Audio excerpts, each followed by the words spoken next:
Hello রাজশাহীবাসী, কী অবস্থা সবার? তো আজকে চলে গেছিলাম আমি নতুন কিছু ট্রাই করার জন্যে। তো এইটার হচ্ছে যে কোথায় ট্রাই করছি অ্যান্ড দেখে কত ডিলিশিয়াস লাগতেছে আর খাবার প্রাইসটা কত ছিল আর কোন সময় গেছিলাম এইসব কিছু জানার জন্য ভিডিওটার সাথে থাকুন। আর খাবারটা কিন্তু অনেক টেস্টি ছিল।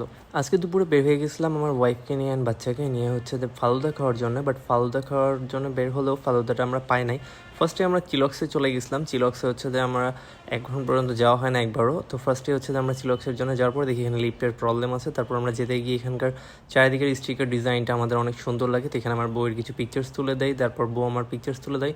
তারপরে শুরুর দিকে ঢুকতেই সুন্দর লাগতেছিলো অনেক ডেকোরেশনটা, স্পেশালি ডেকোরেশনের ভাইবটা অনেক জোস ছিল। মনে হচ্ছিল না রাজশাহীতে এত সুন্দর একটা জোস ডেকোরেশন আছে। তারপর হচ্ছে যে আমরা একে অপরের পিকচার তোলার পর যখন হচ্ছে মেনু কার্ড হাতে নিলাম, পরে দেখতেছি ফালুদা এখানে নেই। তারপর রাইসের কিছু প্যাকেজ ট্রাই করার কথা বললাম, বাট ওনাদের একটা ওয়েটারকে ডাকলাম, ওয়েটার বললো যা আছে এখানে আছে, এছাড়া আর এক্সট্রা কিছু নেই। তো এই জিনিসটাতে অবাক হলাম, কারণ হচ্ছে যে আমরা নর্মালি সেটা খুঁজে পাচ্ছিলাম না, যার কারণে তাকে জিজ্ঞেস করছিলাম। ফালুদাও খুঁজে পাচ্ছিলাম না অ্যান্ড রাইসের প্যাকেজও দেখতেছিলাম না, বাট উনি সেভাবে হেল্প করে নাই। আর জাস্ট এতটুকু বললো যা আছে তা আছে, আর আপনাকে যে ক্যাশ কাউন্টার থেকে অর্ডার দেওয়া লাগবে।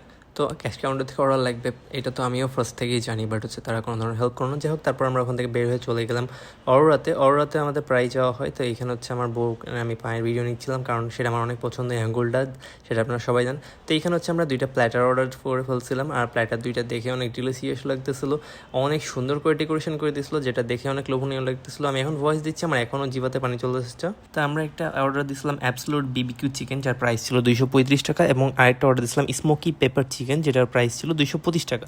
আর আমরা 2টা সফট ড্রিঙ্কস নিয়েছিলাম। পরে আমার ওয়াইফের হচ্ছে যে আরও হচ্ছে যে সফট ড্রিঙ্কস প্রয়োজন, তার কারণে আমরা এক্সট্রা একটা সফট ড্রিঙ্কস নিয়েছিলাম, যেটার প্রাইস ছিল 30 টাকা করে। আর এখানে মোজো আর পেপসি ছাড়া অ্যাভেলেবেল ছিল না।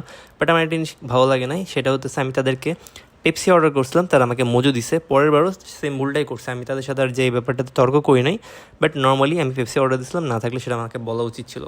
তারা ফার্স্টে বলেছিল যে এই 2টাই আছে, তো আমি সেটার মধ্যে থেকে অর্ডার দিয়েছিলাম, বাট সেটা দেয় নাই। এদিকে আমার ওয়াইফ যেটা খাইতেছে সেটা হচ্ছে স্মোকি পেপার চিকেন, আর আমি যেটা খাচ্ছি সেটা হচ্ছে absolute BBQ chicken. Absolute BBQ চিকেনটা দেখে অনেক ডিলিশিয়াস লাগতেছিল, বাট খাওয়ার সময় আমাকে মনে হচ্ছে যে বিবিকিউ একটু বারবিকিউটা বেশি দিছে, যার কারণে হচ্ছে একটু মিষ্টি মিষ্টি ফ্লেভারটা বেশি ছিল। বাট আমার ওয়াইফ যেটা খাইছিল স্মোকি পেপার চিকেন, আমার মনে হচ্ছে সেটাই অনেক ভালো ছিল, কারণ হচ্ছে সেটা একটু ঝাল ঝাল ফ্লেভার ছিল, অনেক সেটাই মজা লাগতেছিল। তো আমি আমার বউয়ের কাছ থেকে সেটা কেড়ে নিয়ে আমি খাচ্ছিলাম বেশিরভাগ, আর সে বলতেছিল যে তুমি খাও তুমি খাও।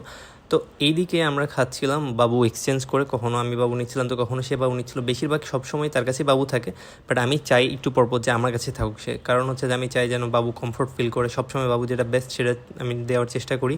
আর আমার ওয়াইফ যেন হচ্ছে স্বাচ্ছন্দ্যময়ভাবে থাকতে পারে, যেহেতু সে বাসায় থাকে সারাদিন অনেক কষ্ট করে। সারাদিন আমরা ছেলেরা বাইরে থাকি, কাজের ক্ষেত্রেই থাকি না কেন, ঘোরার ক্ষেত্রেই থাকি না কেন, সারাদিন ছেলেরা আমরা বাইরে থাকি, কিন্তু বাচ্চা নিয়ে সারাক্ষণ বাবুকে নিয়ে বউয়েরা একদম ব্যস্ত হয়ে থাকে। বাবুর খেয়াল রাখা, তাদেরকে নিয়ে দেখাশোনা করা, এই নিয়েই তাদের সারাটা দিন পার হয়ে যায়। এই কারণে আমি যথেষ্ট পরিমাণে চেষ্টা করি, যতটুকু পারি আমার বাবুকে আমি নিয়ে থাকার চেষ্টা করি। আর স্পেশালি আমার বাবু আমার কাছে থাকতে পছন্দ করে, এবং আমিও বাবুকে নিয়ে থাকতে অনেক পছন্দ করি। আর খাবারটা অনেক অনেক সুন্দর ছিল। শুধু বারবার আমি একই কথা বলতেছি যে বারবিকিউটা আমার কাছে একটু বেশি মনে হয়েছে, হয়তো বা তাদের ফ্লেভার এটাই, বাট আমার কাছে বেশি মনে হয়েছে। আর ওর খাবারগুলো অনেক বাজেট ফ্রেন্ডলি, এই জিনিসটা অনেক ভালো লাগে। মাত্র 235 টাকাতে তারা একদম বারবিকিউ চিকেনটা দিয়ে ফেলতেছে। আর এইখানে এবার পরে আমার বাবুকে আমার বউ দিচ্ছিলই না, সে নিয়ে একা একা খাওয়ার ট্রাই করতেছিল। বাচ্চা একটু পরে অনেক বিরক্ত হয়ে গেছিলো, কারণ আমরা অনেক সকালে বেরোইছিলাম একটা কাজের জন্য, তারপরে সকাল থেকে একদম দুপুর হয়ে গেছে। গরমে বাবু বিরক্ত হয়ে যাওয়ার পরে এখানে এসে এসি থাকার পরও বাবু আর কন্ট্রোলে থাকতেছিল না। তো এই ছিল আমাদের ভ্লগ। আমাদের খাবারের সম্পূর্ণ বিলটা এসেছিলো 550 টাকা। অরোরার খাবার আপনারা সবাই ট্রাই করে ফেলছেন, যারা ট্রাই করেন না এই প্যাকেজটা অবশ্যই গিয়ে ট্রাই করতে পারেন, আপনাদের পছন্দ হবে। তো যাই হোক, সবাই ভালো থাকবেন। আর হ্যাঁ, আমাদেরকে যারা হেট করে তারা একটু দূরেই থাকুন, আর যারা ভালোবাসেন তারা কমেন্ট সেকশনে পরিচয় দিয়ে যান। আল্লাহ হাফেজ।